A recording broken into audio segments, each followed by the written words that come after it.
Wait, what? What are we doing back here? I thought we were done. I thought we were done with this.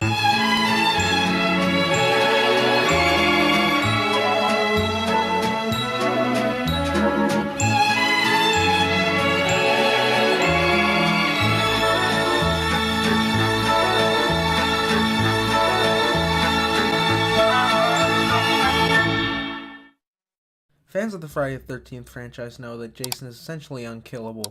But unkillable technically isn't the right word, is it? Because he dies a lot. Like a lot. Whether he's been killed by an axe to the face, gotten stuck in a boat propeller, or even taken a dip in sewer acid. Sewer acid? Is that a thing? He always manages to come back for another round.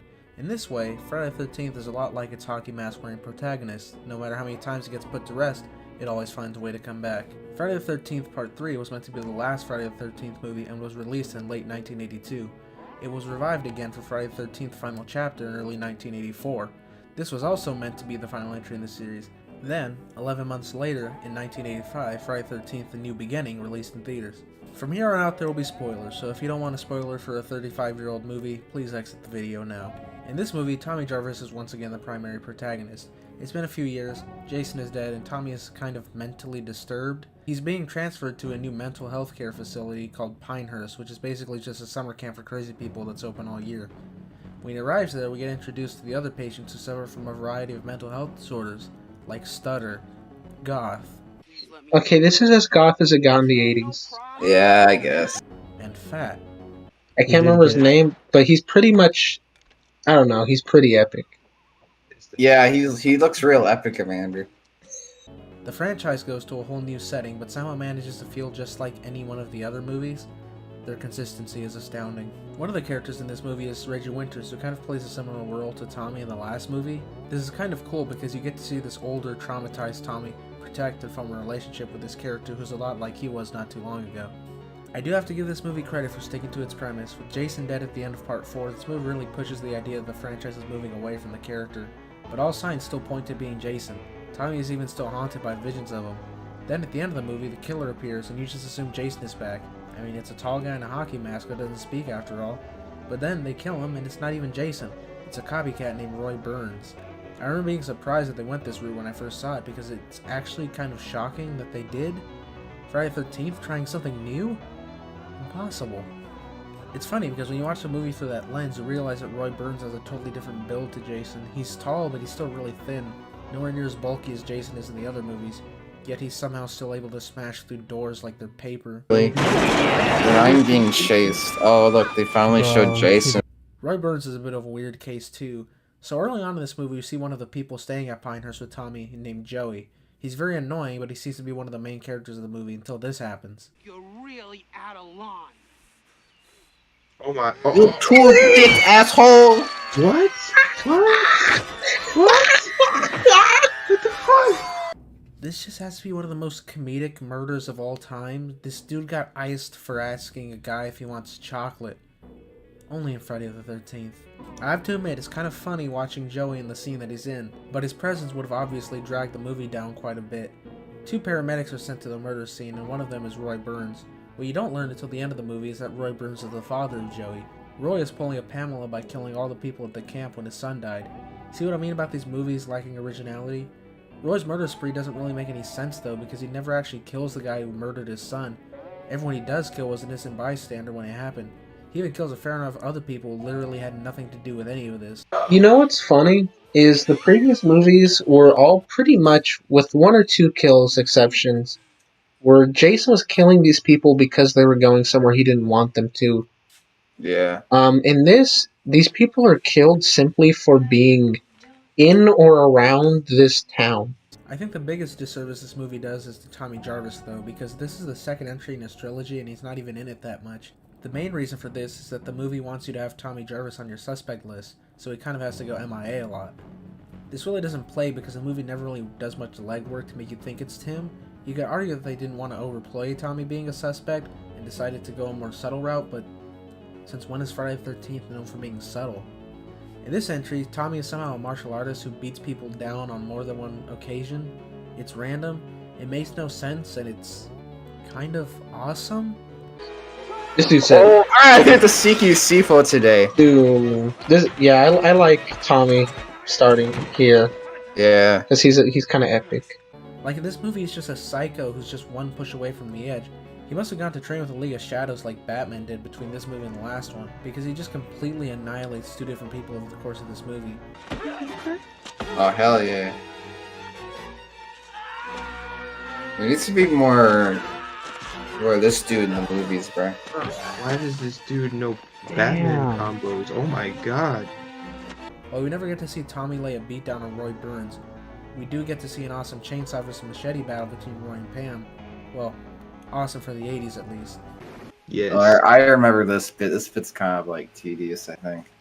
From what I remember. Okay, never mind. Yeah, it's not tedious. I thought it was like the Benny Hill. Okay, I found you. Oh no, I didn't. Okay, I found you. No, I didn't. Yeah. Okay, I found you. Actually, you get a pretty epic chainsaw versus machete fight. But don't let me mislead you, because it's not all CQC and chainsaw fights in this movie. There's a lot of typical Friday the 13th trash to be found here too. One of the biggest head-scratcher scenes of this movie comes when Reggie's older brother eats a bad enchilada, and his girlfriend and him sing a duet while he's constipated in an outdoor toilet. I know, it sounds like I'm making this up, but I'm not. This will make you shit Why are fast. you singing him a song when he's in the middle?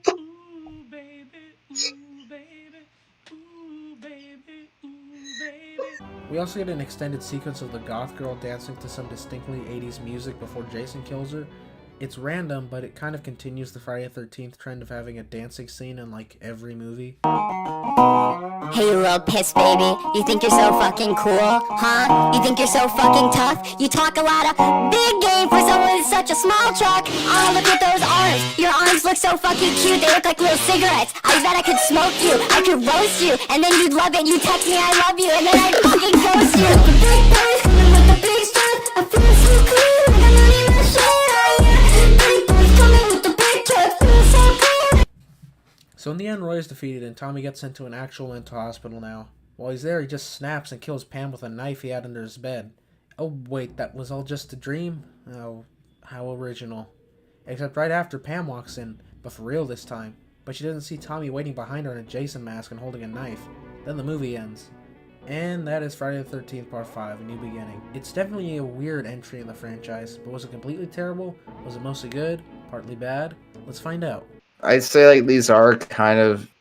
Well, I mean, they were getting better besides the last one. I mean, the last one was good, but it's just I drag it down because of all the weird nudity and porn shit. Yeah. But yeah, this one I'd give it like a 6 or something. Yeah, I was Yeah, gonna say same. about a 6 out of 10. Yeah, 6. Maybe Andrew would have been. About a 5 or 6. Give it a 6. So, yeah, I'll settle on 6. What do you think, Fabio? 6. Triple 6. Alright, good. Oh, This is exactly what I've been waiting for. This is exactly, I don't mean to sound like Cat Williams, but this is exactly what I've been waiting for. So I'm not even going to try to lie to you or beat around the bush and not give you my honest opinion on this movie right around the gate, because I just can't hold it in. I love this movie. I mean, come on. How could you not? This is often considered by fans to be the best of the series, and with good reason. It's just so much fun. So just like this movie, I'm not going to waste time and I'm just going to jump straight into the review.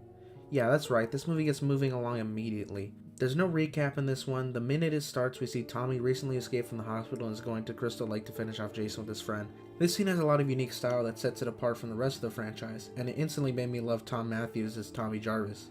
So very early on, this movie makes it clear that it's not taking itself seriously in the slightest, and it's just out to entertain you in whatever over-the-top insane ways it can. See, Tommy goes to burn Jason's body during a thunderstorm, but decides to grab a loose pole from the fence at the graveyard and impale him multiple times before he can. Before he can light the gasoline, though, this happens. Wait, A lot of lightning maggots. gonna, like, hit that? Yeah, it's gonna. bring it It's back to totally gonna life? do that. It's totally gonna fucking do It's that. a lightning rod and it just brings him back to life. Oh no. You are a fool, Tommy. Oh my Yes. god. Yes! Lazarus Pit, Arkham City time. It happened! So let me use this scene to explain why it works as a self-aware half-parody where other entries that take this approach in the franchise don't. Being ironic isn't an open invitation to do whatever you want in a movie just because you know what you're doing is bad writing. Being self-aware is an excuse to do comedic things if it makes sense for these things to happen in the universe, even if the reason is in and of itself comedic. This scene is a great example of that, because the scene just presents a premise. Tommy has arrived at this graveyard to burn Jason's body and ensure that he stays dead for good. That's a pretty silly concept at face value. Jason's been dead for years, and there's no obvious reason to do this. But in the last movie, two things were made very clear about Tommy Jarvis.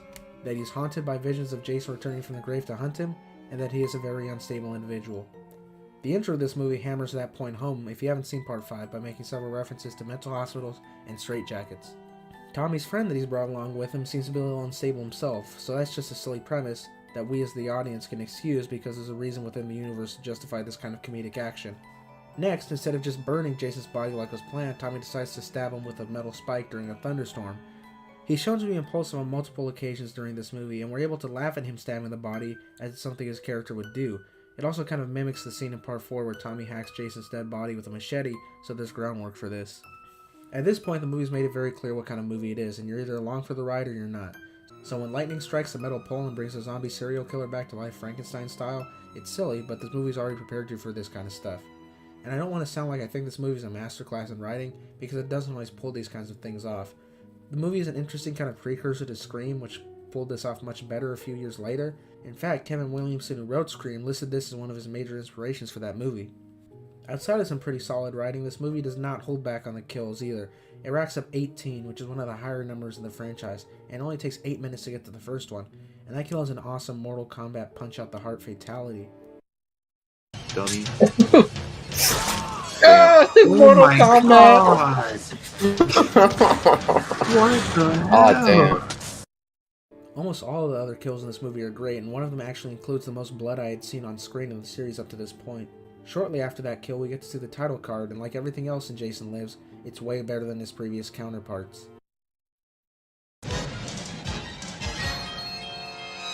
I love this. Oh, it's a James Bond thing.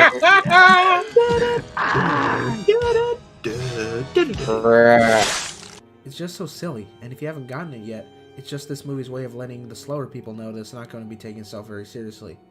You know, I'm kind of surprised I haven't really touched on the music in these movies yet. The Friday the 13th theme is pretty iconic with horror movie fans, and Harry Manfredini produced some great tracks for the series. All of his work is pretty strong here, but man, the use of licensed music sticks out to me as a really smart choice. Every time one comes on in this movie, I feel like it's used effectively. My favorite use is during a car chase towards the end of the movie, and I guess I'll use that to segue into talking about another thing I love about this entry. There's never nothing happening in this movie. Something fun is always going on. There's a car chase in a Friday the 13th movie set to have awesome 80s rock music. Even the car they drive is awesome. This movie is making me rethink my ratings for the last two movies. Because Why? compared to this one, I don't like those movies. I feel like I gave them a decently high rating, 5 and 6. So what are you gonna give this movie? I don't know now, that's the problem. You gotta wait. You can't We're gonna give it a rate it till it's solid over. 10. And the characters in this are good. Not all of them. There's still some planks of wood for Jason to kill, but Tommy, his friend that dies in the beginning, the sheriff, and his daughter are all people I like seeing on screen. The sheriff is just a cool character, really likable all around. He faces down Jason in a close-up fight at the end of the movie to save his daughter, which is a moment that always excites me when I see it. Not the mask. Oh my god. Damn. He folded him in half. Tommy's a pretty different character in this movie himself. In the last movie he was really quiet and reserved and standoffish, but in this one, it kind of feels like he's just snapped. He's manic and obsessed, but he has this kind of funny, charismatic vibe. You just keep your eye out for roadblocks. Okay, there's one. That was actually funny. He's paired up with the sheriff's daughter for a lot of the movie, who's kind of an independent character and doesn't always do what he wants to do, which leads to him being kind of annoyed by her sometimes, even though you know that she's clearly the romantic interest. And since I'm talking about Tommy, I should probably focus on Tom Matthews for a minute, since he's the guy making all this work. He's such an overlooked character in the pantheon of horror protagonists. He's able to bring this kind of crazy energy to the character. You never doubt for a second that this guy is straight out of a mental hospital and has probably been off his meds for a little too long. But he's also a total badass. The scene where he calls out Jason to fight him is one of my favorites in the whole series, and Tom's performance is a big part of that. Yeah, she's dead. Oh no, she's not. Come on, chicken shit! Come on, I'm standing here waiting! Come on, you pussy! I love Tommy so much. He's so cool. So as awesome as Tommy is, Friday is mostly known for Jason Voorhees, but he isn't the only one butchering in these movies. The MPAA is an even bigger villain than any chainsaw-wielding maniac, and there's no one that came out harder than Friday the 13th. Except this time around. See, director Tom McLaughlin was less obsessed with shoving nudity in your face every 3 seconds and was more interested in delivering a fun movie. This is the only entry in the franchise to not include nudity, but it does, in my honest opinion, have the best collection of kills. In fact, this movie was so tame that producers thought it would get a PG-13 rating and decided to up the violence to hit an R rating. I mean, I don't want to spoil too much of this movie if you haven't seen it yet, because I really think you should.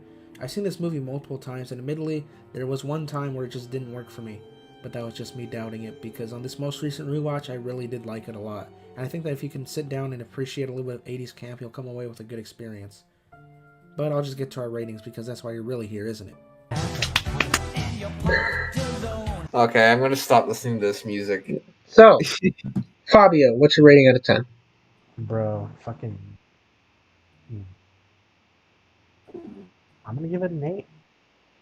Brandon, what's your rating out of 10? Brandon?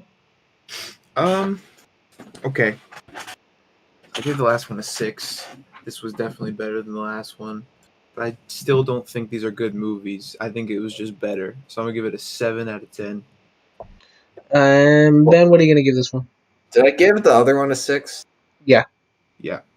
Okay, this one would be like a 7, I guess, or maybe a 7.5. 7.2. Okay, 7.25. That's what I'll give it. Bruh. That's a 7.5 for me. Yeah. I had so much fun with this movie. Yeah, I think this movie is kind of a blast. It's a lot of fun. So after hitting a high note that was effectively another end to the series, another trilogy was complete. Tommy had some finality to his character, and Jason was dead and buried. Well, drowned. It's time to start a new set of movies. Hopefully we can keep up the level of quality of the last entry. So far we've endured the Crystal Lake trilogy, the Tommy Jarvis trilogy, and now we're on to the Straight to Hell trilogy? Oh no. I'm not going to sugarcoat it, guys. It's kind of all downhill after this point for a while. Fabio coined the title of the Straight to Hell trilogy, which covers The New Blood, Jason Takes Manhattan, and Jason Goes to Hell. After part 6, the series was kind of in an awkward position. As good as that movie was, it represented a major tonal shift that took the movies into new territory, and there was no going back to the old style of these movies right off the bat. There were 2 major obstacles that boxed these movies into the corner Jason Lives put it into. 1. They could go back to taking themselves more seriously, but that would represent another jarring tonal shift so soon to the last one. They would have to wait a few years before they could do that again. And movie studios aren't exactly known for patiently waiting for money, so that wasn't an option. The other problem they faced was that the new tone was the writing equivalent of a tight-wire balancing act, and it's way too easy to fall off the side and fall into flat-out bad writing, and that's exactly what these movies did. The movie is called The New Blood, and The New Blood the title is referencing is the new protagonist Tina, and if you're wondering why it's called the Straight to Hell trilogy and not the Tina trilogy, well, first of all, that sounds stupid, but the real reason is that Tina doesn't return for any of the other movies. She was created to be the new face of the franchise, but the actress wanted a bigger paycheck for the next one, and the franchise was seeing a decline at the box office, so they decided not to bring her back. So let's review all the sets backwards this movie takes, starting with my personal favorite, the return of the 5-minute recap. This time it comes with an awesome 80s trailer narration, and kind of just recaps all the previous movies this time, instead of just the one before it, or even the 3 before. There's a legend round here. A killer buried, Oh, narration. but Epic. not dead. A curse. They brought back the recaps! Damn it. It's versus greatest hits, though. Well, is this a trailer? If only they were this ambitious with the movies themselves. Even the opening title card isn't fun to watch in this one. This movie sucks. Give me more James Bond parody. I talk. So what was that, Fabio? Never mind. Oh, Okay. God. This wasn't comedically Yeah. bad. It was as bad. So you're 2 for 2 already, The New Blood. This isn't looking good for you, buddy. After the opening recap, we see a young girl named Tina, who lives at Camp Crystal Lake, get into a rowboat and float out into the middle of the Crystal Lake. Her dad runs after her until he reaches the end of a dock, and then in a kind of surprising, but not in a good way, twist of events, Tina is revealed to have psychic powers and destroys the dock, killing her father. Accidentally, I guess. Damn it. Wait, what did this bitch say? What did she say? She said, Oh. "Go away, I hate you." She's Aquaman. She said, I wish you were dead. Oh, Oh, is this the one with the psychic? Yes. Oh. She's Amber Heard. Right. We jump forward an undisclosed amount of time later, and see that Tina is now fully grown, and she's getting therapy or something from this guy who's also teaching her how to use her psychic powers, I think. Pretty soon, something very familiar started to happen. Guys, I'm I don't gonna know put what's that going on in this movie, and I've seen it Yeah. before. I haven't I don't know watched what's that going in a on while, either. so I miss Why? Tommy. We're like, I missed Tommy like 10 minutes into this movie. I want Tommy back. This movie is barely more interesting than the original. It has Jason trying to hunt down a Carrie ripoff, so how is that even possible? I don't know, but it is. This movie lacks any kind of energy or suspense, much like the other movies. Things are just happening, and the movie doesn't give you any reason to be invested in them. I think this movie would have benefited from a PTSD-riddled jacket-wearing protagonist, but that's just me. After practicing with her powers a bit, Tina goes back to the lake to try and use them to resurrect her dad. Why? I don't know. Something like 10 years have passed and his body wouldn't be in the lake anymore. She can move stuff with her mind and cause fires, but I don't remember resurrection being on the list. In doing this, she accidentally brings Jason back to life. And this is somehow even dumber than the Frankenstein revival from the last one, except in this one, there's no plausible explanation for her doing any of this, or any of this even happening. But credit where credit is due. In the last movie, Jason was ripped apart by a boat propeller, and has been stuck at the bottom of Crystal Lake for maybe about 15 years now. And his design in this entry reflects that, and honestly, this might be my favorite Jason look yet. let's just embrace it now. Yeah, nah, he looks cool. And just walking to you in the forest, like, okay, I kill you. Yeah. They really lean into the whole zombie thing, and the result is this giant hulking mass in ripped clothes with a chain around his neck. His teeth are exposed under his broken mask, and ribs and other bones is seen. It's just a really terrifying design, and it's also very cool. The kills in this movie are hard to put a label on because this movie is definitely edited to hell. There's a lot of kills that are left up to your imagination because there's just nothing to be seen except for people's reactions to them getting killed. But in spite of this, the movie does have a few actual good kills that work because they weren't overly gory in the first place. Oh, this is it! This is it! Get out of there! The blanket will protect her.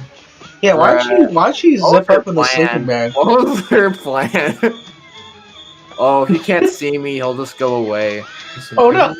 Everyone knows once you're under the covers, you're okay. I love this kill so That was much. a good one. He's using her as a human sacrifice. God, learn how to fucking shoot a gun, you fucking riot shield. What else do you want me to do? Oh, riot shield! I'm a pussy that use riot shield! The performances in this movie are bad pretty much across the whole board. Everyone either overacts, Oh my god. or underacts, Colombian Express is pulling out. All aboard. Ding ding. What the fuck? Wow, that was terrible. and it makes every scene feel really awkward to watch. But this is just typical Friday the 13th at this point, so I don't know why I'm even mentioning it. There is one performance in this movie that's truly great, and the actor never even has to speak a single word, and that performance is Kane Hodder as Jason Voorhees. A lot of people have played Jason over the years, from Ted White to Derek Mears, Ken Kersinger, and even Richard Brooker, but Kane stands on his own.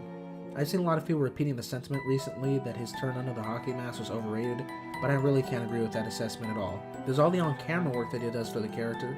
His intensity and physicality add a lot to Jason and are very noticeable changes. Next time you rewatch the movie, keep an eye on Jason, and you'll definitely notice how much more aggressive his body language is. Kane Hodder is also just a top-of-the-line stuntman, a complete professional. His mastery of this field allowed for them to put his Jason through even more than would have been possible with someone else. Towards the end of the movie, a stunt required a full body burn that lasted 40 whole seconds. Kane was able to set a record for it, actually. Another stunt shortly after was going to have Jason tumble down a whole set of stairs. But Kane had the idea to just smash Jason through the stairs and drop him into the basement. While he may have some burns due to the pyrotechnics gone bad, he hasn't broken a single bone in his entire stunt career. Apparently he meticulously examines every stunt he has to do, and the results really do show. But there is a downside to all the great work Kane does, because Jason kind of gets his ass kicked a lot in this movie. Like, it's not even funny. Push him down the stairs. We're just gonna mind fuck him now. Oh my god. What the? He falls through the stairs. It kind of takes away from the intimidation factor when you know the protagonist can just throw him across the room with their mind. I can already hear people referencing how physically pathetic Ghostface is in the Scream movies. He's the main villain there, and he gets beat up by pretty much everyone he comes across. Ghostface is presented much differently than Jason or Michael Myers. Those two are hulking monsters that are basically just brick walls with knives. Ghostface is slippery and quick. You're supposed to try to get away from him because the fun is in the chase. So Jason just executes his way through this movie until there's only two people left. Tina, the psychic, and some guy whose name I can't remember. The final confrontation takes place on another dock of the lake. Jason's about to finish off the unnamed man, but before he can, something breaks at the bottom of the dock. And it's Tina's father, who she somehow resurrected, even though there's no way he would still be at the bottom of the lake at this point. He grabs Jason from behind and drags him back down into the lake. It's like the same production quality as the previous one of this. Oh my god, really? Bruh. They really never moved the dad's body. And that is Friday the 13th, The New Blood. I do appreciate them trying something new with this movie by adding in a psychic and expanding the supernatural side of Friday the 13th. I don't appreciate them not trying new things and just going back to the same old tropes and cliches of the previous movies. But I'm sure you want to know where this lands on our scale, so here you go. Really? That's how it ends? You're gonna ask the ratings, so I'm gonna give you mine right here now, like a 3. That is like a 3 or like a 2.5, probably a 3. Brando? I'm gonna give it 1.5 out of 10. I'm gonna give it 1.5. I give it like maybe, yeah, I give it 2. 2 is what I give it. It goes 1 point higher than the first movie. Fabio. I give it a 2. bra out of 10. 0. Did you say 0? 2. Oh. You said 0. I'm giving this a 2. Yeah, this is definitely a 2. Jump with the Shark is a term for when a TV show or a movie series that was once extremely popular is forced to do something outrageous to regain the audience's attention. It is almost always accompanied by a noticeable decline in writing quality and artistic integrity. So in unrelated news, today we're looking at Friday the 13th Part 8, Jason Takes Manhattan. With Jason dead and buried again at the bottom of Crystal Lake, you'd think people would at least get a break from him for a while. But no such luck here. After a yacht decides to stop in Crystal Lake, they deploy an anchor so the waves won't carry them off course. And it cuts open an exposed power line that runs under the lake and causes an electricity surge to shock Jason and bring him back to life again?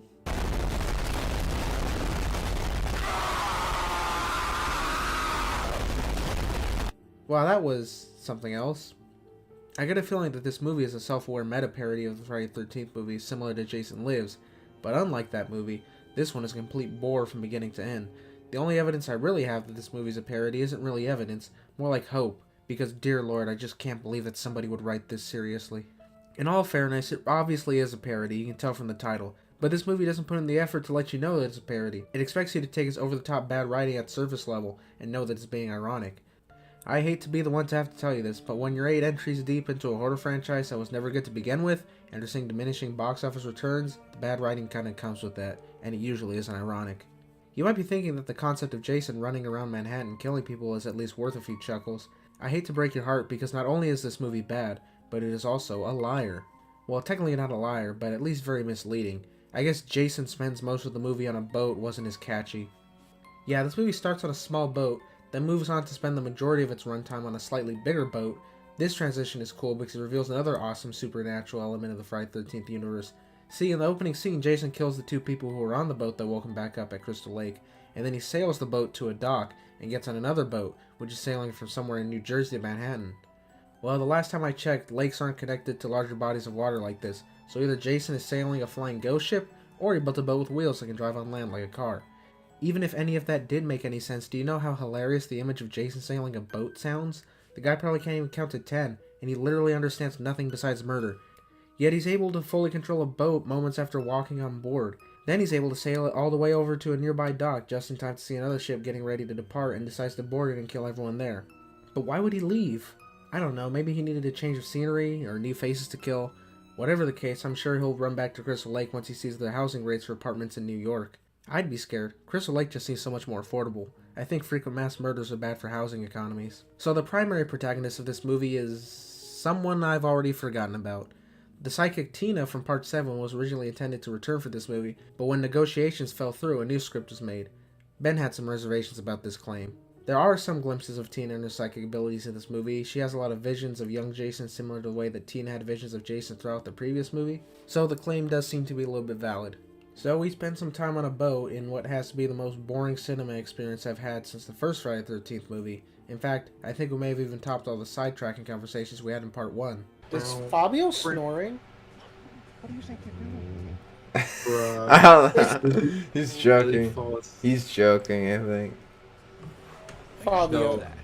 He's I false. don't think he is. You fell asleep. Wake up. Yes, you snored. Look, I've been moving boxes all day. Do you Bruh. need to take a break from Friday the 13th, Fabio?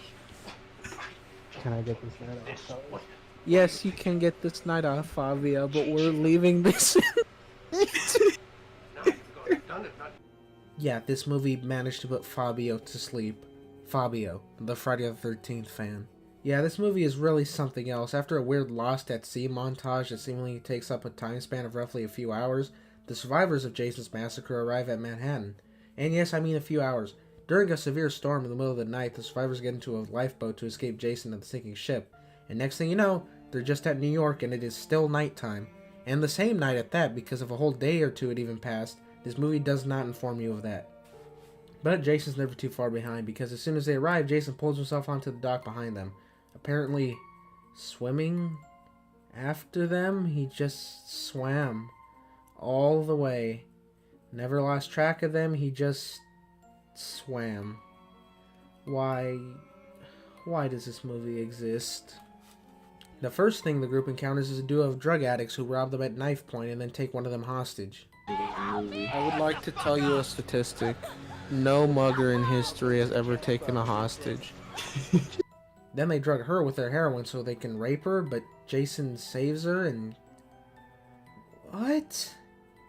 And then the rest of the survivors get picked off in some kind of fun ways, including one of my favorite kills in the whole series.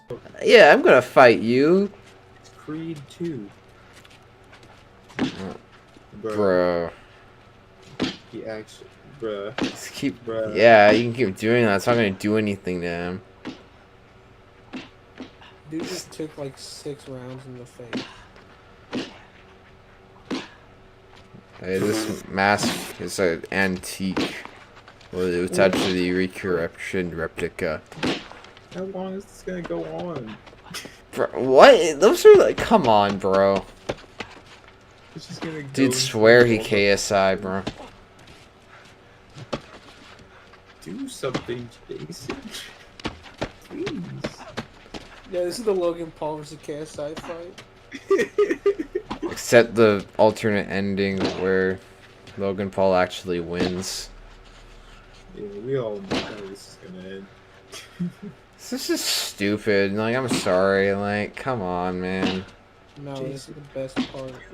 They're still doing the cutaway shots. You're just letting this dude slug on him, bro. It's like the scene in Civil War where Iron Man's like analyzing Captain America's fighting style, and he's like, "All right, Bruh. give it to him." It's like, okay, you're tied now. I push you off a roof. Oh, it's even better. I want you to tell all your friends about me. Give me your... I thought I was gonna say I could do this all day.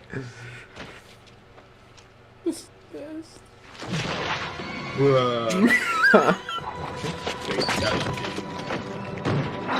Bruh. and one of the more disgusting ones I've seen recently. Yeah, he walked down pretty fast.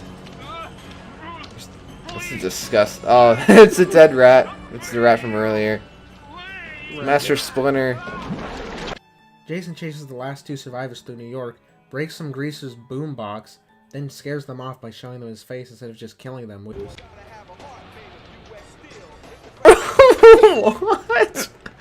Why? This gang of Oh angry my 80s God. neo-Nazis tried to step up to Jason. Why? Yo, man, it's cool. It's cool, man. It's cool. Came out a year before Ninja Turtles. That means Ninja Turtles took inspiration. Which just confuses me even more because, well, why wouldn't Jason kill them? Removing his mask just to scare them is a more intelligent move than a resurrected zombie man will be able to make, at least in my very educated opinion. Finally, the chase leads into the sewers for some reason. Again, I don't know why. Then Jason tries to kill them and it doesn't work, so he gets melted by sewer acid. Yeah, so this is actually an actual thing. Every night Oh my god, bro. What is this? Every night in New York, they flood the sewers with acid. This is a real thing. Every night, they flood the sewers with acid. Every night. Killing homeless people, alligators, rats, and immortal serial killers that may be down there. That damn Ninja Turtle problem. I feel like I'm making all this up. Did everything I've talked about really happen? Let me go check. Yeah, it happened. Okay, that's the end of the movie. I don't know what to say. Maybe our number ratings can do the talking for me. Alright, so Brandon, what do you rate this out of 10? Okay, so I think it's the same level as bad as the first one, but not for the same reasons. So for that, I'm also going to give this a 0.5 out of 10. Ben, what are you going to give this one? Like a 1 or 1.5 if I'm generous. Like probably a 1. Yeah, I think this is, for me, it's a 1 acid sewer bath out of 10. You're probably expecting this to end now, aren't you? Well, too bad, because we decided to cram the 2 worst Friday the 13th movies into one video. Why? Because we hate you. You entitled piece of filth. You thing who's never had to suffer like we did. Never had to binge every single Friday the 13th movie. So here we are. Welcome to Friday the 13th Part 9, Jason Goes to Hell. So I may have told a little bit of fib, a little bit of a lie. This movie is not called Friday the 13th Part 9. The official title is Jason Goes to Hell, The Final Friday, once again claiming to be the final nail in the coffin of the franchise. The reason for the title change is, well, New Line Cinema had recently purchased the rights to the movies from the previous owner, Paramount Pictures. They weren't able to get the rights to the name Friday the 13th for some reason, but still wanted to include the word Friday in the title so people would go watch the movie. So they went with the title The Final Friday for the first movie that they owned, and, well, that's just genius marketing right there. Jason Voorhees has racked up a pretty significant body count at this point, 9 entries into the series, but fortunately for us, any Friday the 13th related casualties have been relegated to bad acting and special effects work. But this movie did claim its first real-life tangible kill, and the victim, Ben's sanity. This guy is, what the hell? Why would you do that? Why would you do that? Why would you do that? Why would you do that? Why would you do that? I know, Ben's just like, what's going on here? What's going on here? I hate this. I hate you. Brandon, I'm gonna kill you. What's wrong with you, Brandon? Brandon, you be... This is what this franchise has done to me. Soon I will just not talk at all and just like kill everybody with random miscellaneous items. Did you drink a lot of coffee? No, I just had 1 sip, and I always have energy. I always have energy. I don't even need coffee. I just have a coffee because it tastes good. Calm down! If you've been listening to previous commentaries, or even just the commentary snippets we include in the reviews, then you'll remember Ben for sounding calm, or even just a little bored with these movies. That is the Ben that we all know and love. But something changed him here, because very early on in this movie, he kind of just snapped. And he never actually changed back, like he's noticeably very different in every review after this. So this movie starts with Jason chasing a naked parkour enthusiast through the woods. He's back from the dead somehow, we never find out, when she eventually leads Jason into one of the most entertaining scenes of the franchise history. Oh, what? They trapped him? Yeah. What? Yeah, it's an ambush. SEAL Team 6. We just turned into the boy Jason. Yeah, what's dumb is... Screaming, oh brat! Bro! I love this! So Jason dies and goes to hell. The end. Oh, wow, what a great film. Can I even call it a film? Can you do that? It was just a teaser for the movie in 10 years. This was a big teaser. Yeah, Yes, pretty much. that's literally what it was. Oh my god. Yay! Okay. Everybody clap! Everybody No. clap again! Yay! No. Okay, fine. Okay, here's my rating. 0 out of 10. That seems fair. Yeah. What about you? What about you, Brandon? I think I'm going into the negatives, boys. I'm going -1. Oh, we're going negatives. Oh, we're not going to can't hell. go We're going negative. even deeper. You can't do negatives. Yes, we I'm can. sorry. Negative. No, because then there's no bottom. There's no end. Negative 13. You have to cap it at 0, Brandy. You're the first one to 0.5. You can give this one a 0. -1 out of 10 is my Freddy. spirit. Oh, Fabio Who left? died. Okay, oh, no, he's okay. Brandon, you cannot drop below 0. I'm going -1 out of 10. No, hey, this. Okay, Brandon rates this a 0 out of 10. He's just being a fool. Yeah, 0 out of 10. What about I you, give it a Fob? 0 out of 10 too. Wait, you said 0? I thought you. Yeah. Okay, good. I thought you said 2. No. I was like, that's really generous. How about you, Fob? Yeah. I'm giving this shit a 0. There's not even an average rating. It's just flat out 0. Yeah, I wish. No, we get to endure a bunch of nonsensical schlock after he gets nuked out of existence. The issue is that most of it is very, very boring, and the majority of our commentary is unusable. So we're going to try to intersperse what actually was usable. Next, we see Jason's exploded remains being examined at the hospital when the medical examiner just decides to take a bite out of his heart like it's a burger. What's up, world? Yeah, you. I'm Travis Scott. This is my McDonald's order. Follow me. Here's my quarter pounder with lettuce, pickles, onions, ketchup, mustard, and bacon. This guy is. What the hell? Why would you do that? Why would you do that? Why would you do that? Why would you do that?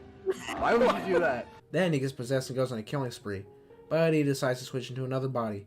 He kind of swaps bodies pretty frequently throughout this movie. I'm presenting the information in as confusing and scattered away as the movie does, so you can kind of get a similar experience to the one we did. Jason is being tracked by this bounty hunter guy, and then there's this other dude who looks like a nerd, and a jock, and George Costanza. Then Jason body jumps a few times, and it all leads up to this final showdown in a house that's packed with some weirdly meaningless references to other horror films like Creepshow. Then the Kandarian dagger and the Necronomicon from Evil Dead also make an appearance. Jason is defeated and dragged to hell by sand demons, leaving only his iconic hockey mask behind. Then we get to see the only reason this movie even exists. Yes, this movie was willed into existence to set up a Nightmare on Elm Street crossover that even with the new ownership of the franchise would take 10 years to come about. Would it be worth the wait? Well, that's a question for another day. Normally I'd include our rating here, but you got to see that earlier, so I won't pad the runtime by showing it again, as relevant as that would be. As a thank you for sparing you and your time, we hope you'll hit the like button under this video. It means a lot when you do. In fact, it means so much I might just have to show up at your house and return the favor. So in the last video we watched Friday the 13th Part 9, and at the end of that movie we saw a tease leading up to an eventual crossover with the Nightmare on Elm Street franchise. That was in 1993. Now in 2003, Freddy vs. Jason released, and well, it's different. And Liz, I started the video by promising just cut to the chase and be upfront about my feelings about the movie. And I'm going to do the same here because this movie is awesome. Do you like over-the-top violent kills? Do you like copious amounts of blood? Do you like watching horror movie monsters throw down like it's an episode of Monday Night Wrestling? The answer to all of those should be yes. The Friday the 13th movies had kind of set a pattern for me of being very, very boring, flavorless, and repetitive cash grabs that only existed to suck money from the veins of people who just wanted to rebel against anyone who said that these movies were bad. So when this movie rolled around playing metal over the title card and splattering dozens of gallons of blood every 5 minutes, I thought it was a welcome improvement. I'm so hyped. Yeah, this one's a lot of fun. The metal. Yeah. Let's get it. Early 2000. But the Friday the 13th fanbase doesn't really seem to hold the movie in such a high regard. The comment I hear the most is that it doesn't really feel like a Friday the 13th movie, and I just don't see how that's a bad thing. Yeah, this movie isn't paced like a snail, and things are actually happening on screen. Oh no. Take me back to part 1 where a grandma murders some teens. That's way better than this. Dude, check this shit out. I love... Oh yeah, this is great.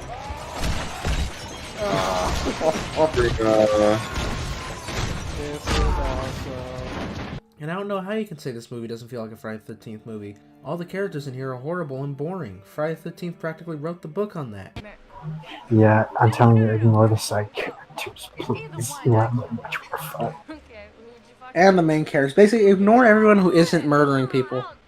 Ignore everyone except for those 2 dudes at the asylum. Those guys are funny. The biggest critics of this movie are people who just hate fun and Friday the 13th fans. Yes, the difference is minimal, but it's there.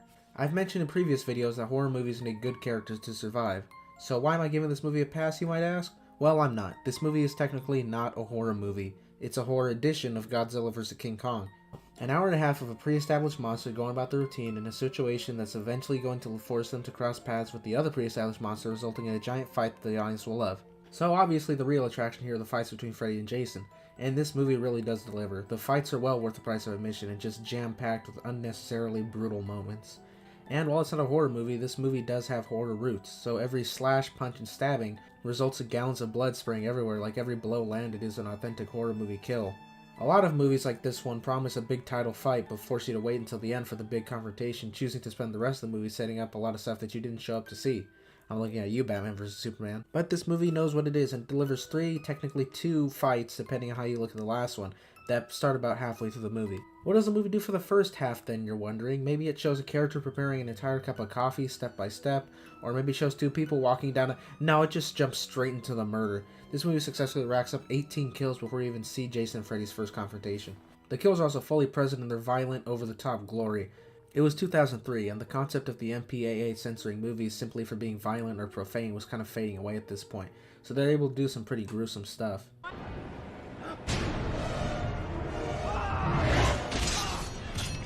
Nice. This is so sick. I love this. Oh my god. Okay, I think he's dead. Nah, he's not done yet. Jason got his left eye back. Dude, this is like the double tap toasted egg. Okay, that's actually kind of... Oh my god. I really do appreciate the insane amounts of blood in this movie, because I feel like that's kind of essential to a horror movie, but previous Friday the 13th movies just felt like relatively bloodless affairs outside of a few odd moments here and there.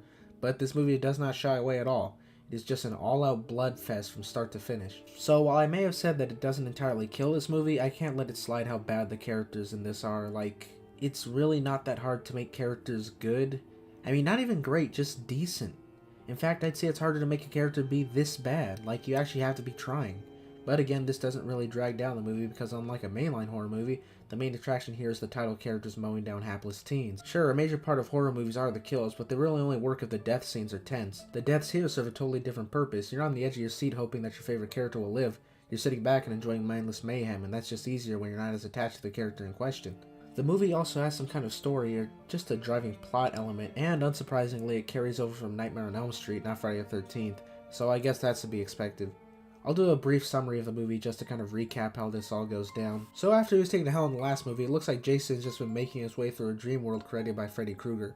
As established in the Nightmare movies, Freddy is only powerful when people are aware of his existence, and back home the local authorities have done a pretty good job of erasing him from the history books, so he's essentially useless now. So to get people talking again, he lets Jason out of hell and uses some kind of mind games to get Jason to massacre people around town and then pull a Batman and disappear before anybody can recognize him. Since Freddy is kind of the notorious serial killer around town, people automatically begin to assume that it's him. Freddy pops into the main character's dream and provides us with some disturbing imagery. That's pretty gruesome.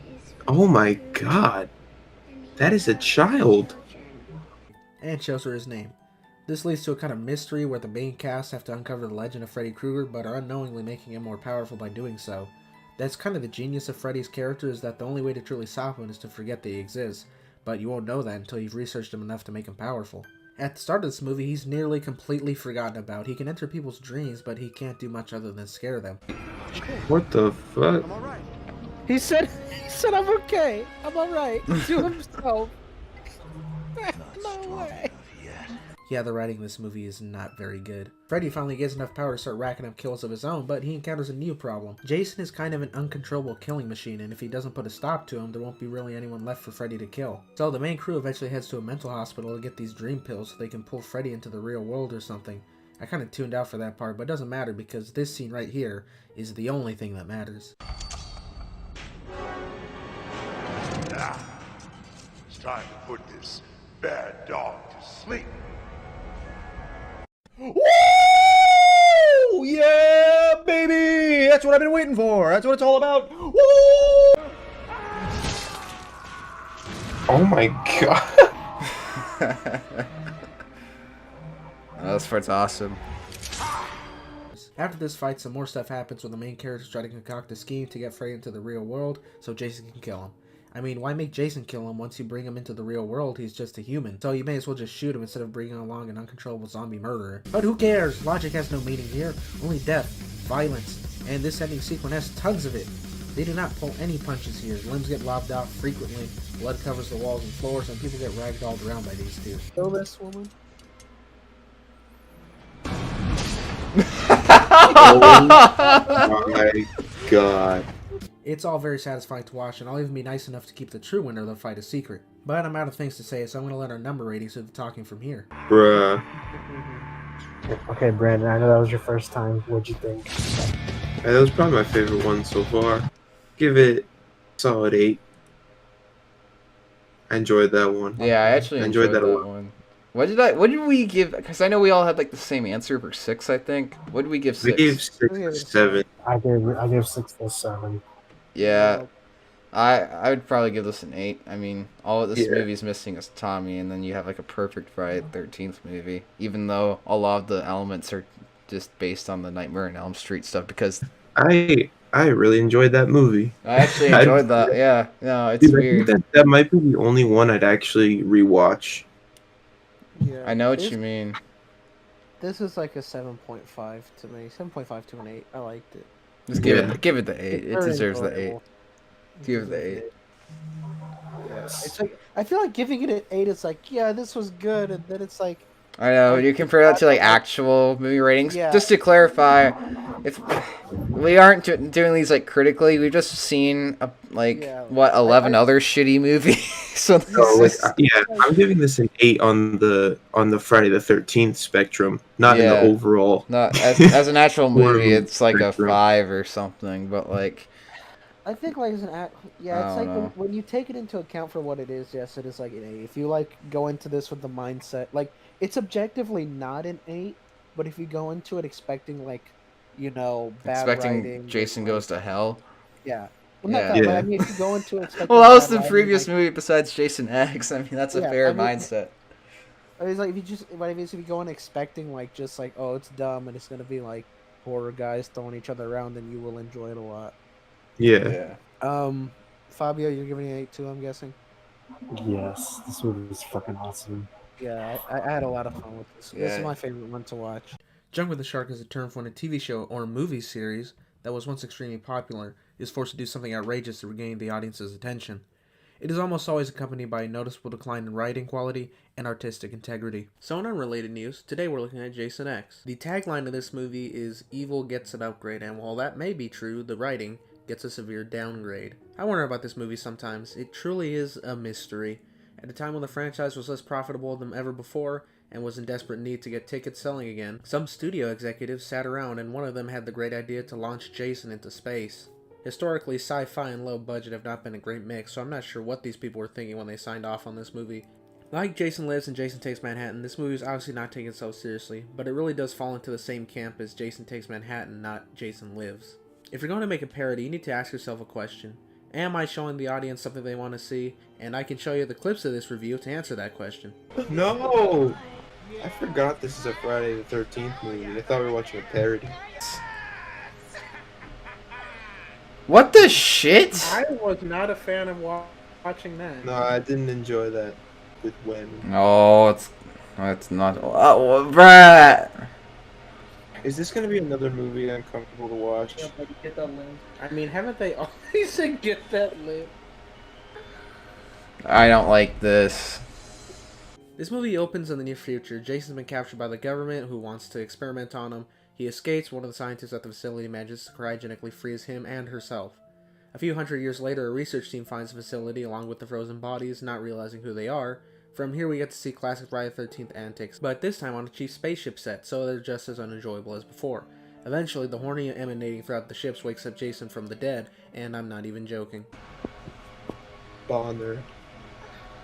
Why are you not Bonner? He's like, premarital sex! The cast of characters here is typically forgettable, with the exception of this android who wants to be a human, but even then she's not really memorable for any positive character traits, but because she's an android. Also towards the back of the movie, we get to see this scene of her annihilating Jason, which is worth mentioning because it's one of the 2 scenes of this movie where Jason just gets lit up by the protagonist of this movie. If young Metro don't trust you, I'm gonna shoot you. Beautiful morning, you're the sun of my morning bed.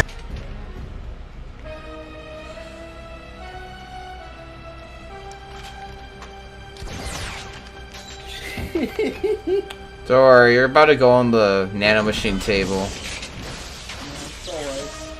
You'll be fixed.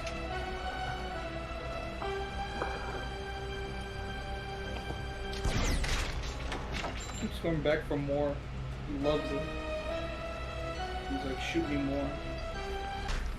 Bruh.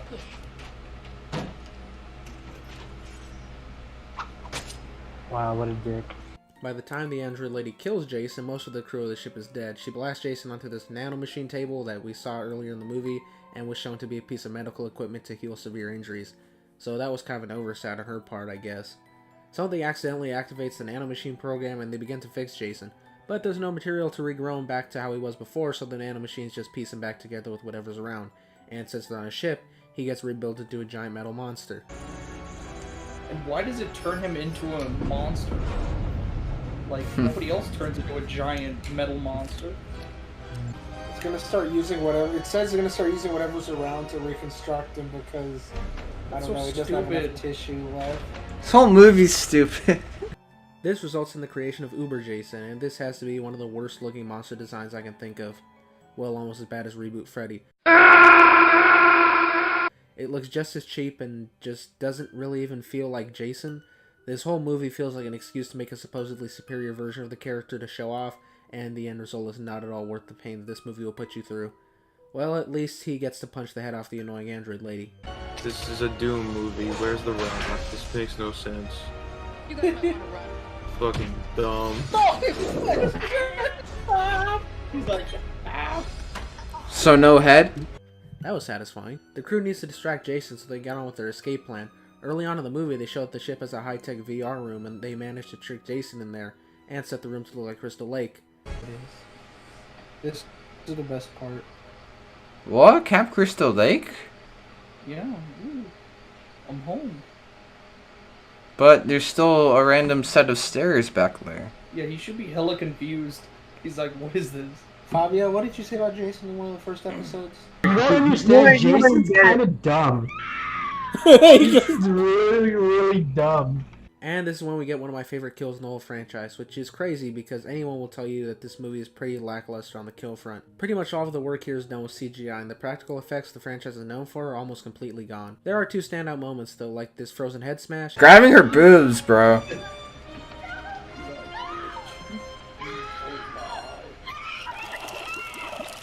Bruh. That's a good one. Oh my god. That was a good one. And this scene in the VR room. Beats her against a tree. Jesus. Look how they're still laughing, but saying ow. So if you weren't sure this movie was a parody yet, here's your proof. I think that this was the final nail in the coffin that made the producers realize that no one wanted to see CW quality parodies of the Friday the 13th movies, because after this entry we didn't get to see Jason on screen again until 2009. 8 years later, and it's currently 2020, and we still haven't seen him since then. There's not really much to say about this movie. It's every bit as bad as you've been led to believe, maybe even worse. I think this movie's reputation precedes it a little bit. It's kind of infamously bad. I remember my first time watching this series and going in believing that this was the worst entry. And there's a bit of an argument to be made for that, but I believe any reasonable person will give that title to either Jason Takes Manhattan or Jason Goes to Hell, because there is some fun to be had here if you're willing to just go brain dead for a while, but it's not really worth suffering through the whole movie, at least in my opinion. Good question. This was definitely the bruh moment of the series. That's beautiful. No. David Cronenberg is the scientist. Yeah. So, Brandon, What? what's your rating? Not good. Out of 10, number. Listen, I can't even consider this a Friday the 13th movie. Give it a number. 2. I Fabio, give what it. do you I give it a 2 because of the give cool it a- kill at the beginning. Okay. What do you give it, Fabio? And Ben? 1.5. Dean, what do you give this? I give it a 6. I give this a 4. I think this was kind of fun. This was fun. Yeah, That's why I got a 6. I was enjoying this. It's not good at all. It's very, I very think if bad. Jason wasn't in it, then it would get a way lower score. Yeah, it's not good. Nothing about it is like really Jason's good. what makes it great. But it is. Like, if there was anybody else, like if they made up their own character, then it would be a lot less. So at the time of recording this review, I'm kind of running short on time. Halloween is tomorrow. We're on a bit of a time crunch here, so I'm just going to go right ahead and crush these two reviews into one. This reboot serves as the end of what I consider to be the last Friday the 13th trilogy. We recently finished the Straight to Hell trilogy with Jason Goes to Hell, and this most recent one, which includes Freddy vs. Jason, Jason X, and the Reboot, is what I call the What the Hell trilogy. 3 films that technically have nothing to do with each other and feel more like random alternate reality stories. So in the mid to late 2000s, Michael Bay's production studio, Platinum Dunes, was rebooting some horror franchises. The Texas Chainsaw reboot is a bit divisive, but I've seen a fair bit of people who like it. The Friday reboot, well, it seems to be a bit less popular with its fan base. So this movie starts with a black and white recap summarizing the first movie during the opening credits sequence. It's a nice summary and is much preferable to watching the original Abomination. After that we skip to the modern day and things go downhill kind of fast. We're quickly introduced to what might be the most unlikable group of characters ever put on screen. This group of smooth brains are going into the woods near Camp Crystal Lake to find an illegally grown marijuana farm because stoners. Jason finds them and seemingly kills all of them for crossing into his territory, which is a pretty well established aspect of his character in this movie. He is a hunter and he is very territorial. He doesn't like people coming onto his space, and if you do, he will kill you. Which leads you to wonder how these people were able to grow and maintain this large farm area, possibly over the course of a year. The answer is, well, I can only assume they're letting him skim some of the product in exchange for not murdering them. But this guy's a little too high stress to be hitting the blunt frequently, in my opinion. Like, look at the way he pulls up on his victims. Oh my, I have found you, nigga. Don't you run from me, little nigga. Jason gets really upset when 2 of the group members find the cabin he lives in at Crystal Lake, along with the decapitated head of his mom. And we get some more trademark Friday the 13th subtlety that Ben immediately picked up on again. Hey, looks like you. Is this gonna be a plot? Yeah. No. So Jason seemingly kills this whole group of people, and then we cut a few months later. A new group of college students are on their way to stay at one of the members' family's lake house for the weekend. While this group as a whole is not as bad as the previous one, there is one member who is worse than the entire other group combined. This guy is the worst character ever. Have you seen what He's just the worst. We get our first hint at how horrible he is when the less cool brother from Supernatural bumps into him. He's looking for his missing sister, who was a part of the group Jason attacked at the beginning. He just antagonizes him and insults him multiple times for no reason. The script is just trying too hard to make him the bad guy. This guy, what a fucking dick, bro. Trying to ask information. That guy's trying to find his sister's gone missing. And everyone he's encountered is been Bruh, it's, oh wait, that's Fred and Daphne from Scooby-Doo. They all just go on their way and we get more Friday the 13th stuff. Horny things, murder things, except this was released in 2009, so an attempt was made to add, yes I know I say this a lot, tension. People realize they're in danger early on in this movie, so a lot of the movie shows them trying to actively escape Jason. They all get picked off one by one though, and the kills are graphic, which is cool I guess. If there's one thing this movie makes me appreciate about the original, it's the kills, because while there's quite a few here, and they're pretty violent, they lack any real creativity or fun, or even just good practical effects. They're brutal and unpleasant to watch. I think that's the only way to describe this movie, too. It's just not fun, and it feels like every other late 2000s slasher horror.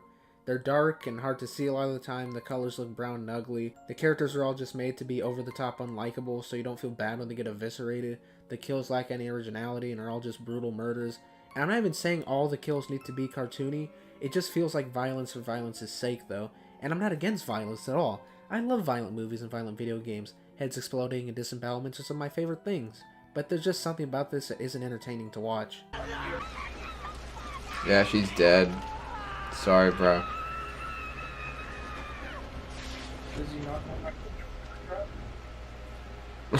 know So the movie gets to the end and we see that the guy's sister is alive. Jason's been keeping her prisoner because she looks like his mom, and that's kind of dumb. Then they kill him and dump his body into Crystal Lake, which I'm pretty sure is called tampering with a crime scene, but they only do it so they can shove this overused garbage in at the end. Really? Maybe the police need to see that, you know, like verify that there was someone there that did all this. Yeah. At least, okay. Okay. I'm not sure what else to say about this movie except that I really didn't like it and I fell asleep in the last 15 minutes. But unlike Fabio, there's no footage of it because I played it off. So I may as well just cut to the review. He floated to the bottom, picked up his mask, put it back on, then floated all the way back to the top. Yeah, that's why you don't fucking throw him in the water, dingus. Shit's basically like a Lazarus pit for him. So, my rating is like a 4 or 5. Fabio? Probably like 4.5. Definitely a 4. Yeah, it says about a 5 for me. Yeah, 4.5 for me. Maybe, no, fuck it, give it a 4. I'll give it a 4. I'm giving it a 4. It is very weird to finally be done here. Honestly, this experience has been highly entertaining, but also pure torture. Pure and unbearable torture. If you want to make all this anguish worth it, leave a like and subscribe on the video because, well, we didn't do all this for nothing, now did we?